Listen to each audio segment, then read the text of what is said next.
मित्रांनो, आपण आज हाऊ टू लर्न फास्ट याविषयी बोलणार आहोत.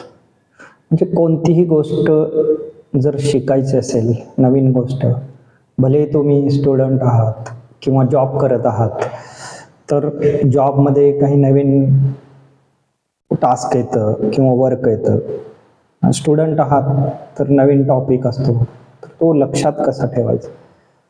तर एक वर्ल्ड क्लास ॲथलीट होता, ज्याने रनिंगमध्ये खूप मेडल्स मिळवले. त्याने काय केलं की नंतरनं त्यानं आपले रिटायरमेंट घोषित केलं. ॲक्च्युली सर्वांना आश्चर्य वाटलं की इतकं यश मिळायला लागले तरी तो का रिटायर होतोय. तर त्यानं त्याच वेळी डिक्लेअर केलं की मला आता चेसमध्ये वर्ल्ड चॅम्पियन बनायचं आहे. सगळ्यांना आश्चर्य वाटलं, अरे हा तर ॲथलीट आहे आणि एकदम त्यानं एक वेगळं असं क्षेत्र स्पोर्ट्स निवडलेलं आहे. ॲथलीटवरून तो बैठे म्हणजे बसून खेळण्याचा जो स्पोर्ट्स आहे चेस, तर त्यामध्ये तो वर्ल्ड चॅम्पियन व्हायचा आता गोल ठरवतोय. तर सर्वांना आश्चर्य वाटलं. सर्वांनी म्हटलं आहे तेच तू कंटिन्यू कर, त्यातच तुला आणखी यश मिळेल तुला आणि बराच पैसा मिळेल. तर नाही म्हटला तो की मला नवीन शिकायचं आहे आणि मला चेसमध्येच वर्ल्ड चॅम्पियन बनायचं. तर नंतरनं 1 वर्षानंतर तो खरोखर चेसमध्ये वर्ल्ड चॅम्पियन बनलेला. तर त्याने जे टेक्निक्स वापरले तेच आपण आज शिकणार आहोत. तर याच्यामध्ये पहिलं टेक्निक आहे की सोप्या गोष्टी पहिला शिका. जसं की चेसमध्ये बघितलं तर सगळ्यात सोपं काय आहे, तर प्यादा कसा चालतो. सुरुवातीला 2 घरं, नंतर एक एक एक एक. तर पूर्ण ह्याच्यामध्ये तो पहिला प्यादा शिकला. हे पहिलं टेक्निक, सोप्या गोष्टी. मग तुम्ही स्टडी करत आहात किंवा तुमच्या कंपनीमध्ये काही प्रोजेक्ट करत आहात, तर त्यातलं इझी, व्हॉट इज इझी, सोपं काय आहे, त्या सोप्या गोष्टी करा. दुसरी स्टेप आहे, एक वेळ ठरवा.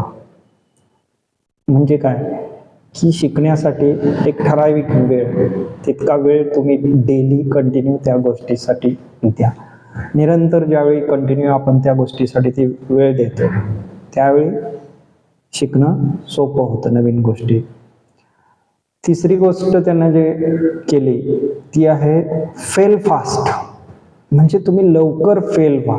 कारण नवीन गोष्टी ज्यावेळी आपण शिकतो त्यावेळी बऱ्याच आपल्या चुका होतात. सो जेवढ्या तुम्ही फास्ट चुका कराल तितकं तुमचं शिकण्याची स्पीड वाढत जातो. त्यानंतर पुढची स्टेप आहे, चौथी स्टेप, ज्याच्यामध्ये एक अकाउंटेबिलिटी पार्टनर निवडा.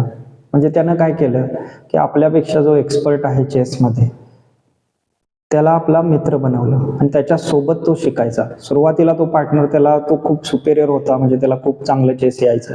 त्यामुळे ह्याला तो ह्युमिलेट करायचा, म्हणजे त्याचा अपमान करायचा, त्याला काहीही बोलायचा.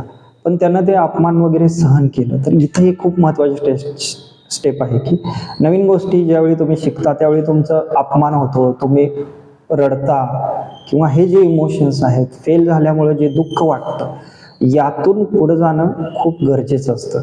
यासाठी आपला एक सुपेरियर अकाउंटेबिलिटी पार्टनर असेल जो तुम्हाला डेली मॉनिटर करेल किंवा डेली त्याच्यासोबत तुम्ही प्रॅक्टिस करू शकता. याच्यानंतर डू नॉट अफ्रेड.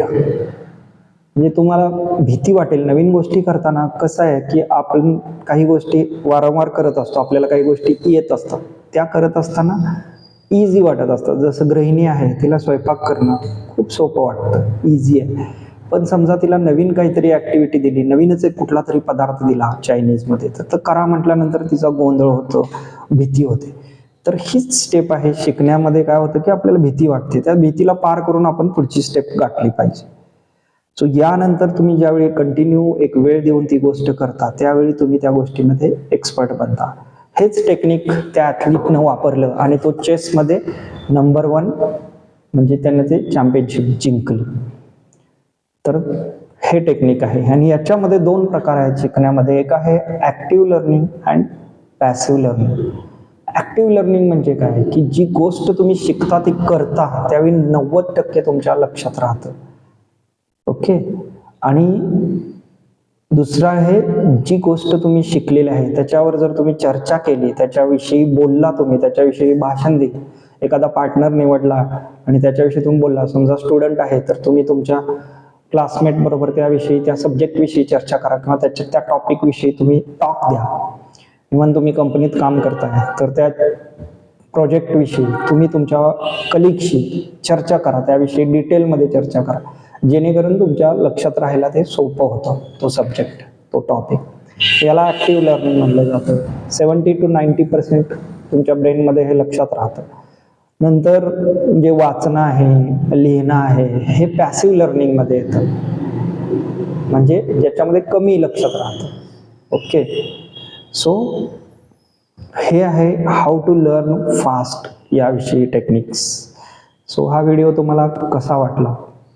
तुम्हाला जर हा व्हिडिओ आवडला असेल तर प्लीज फॉरवर्ड. थँक्यू.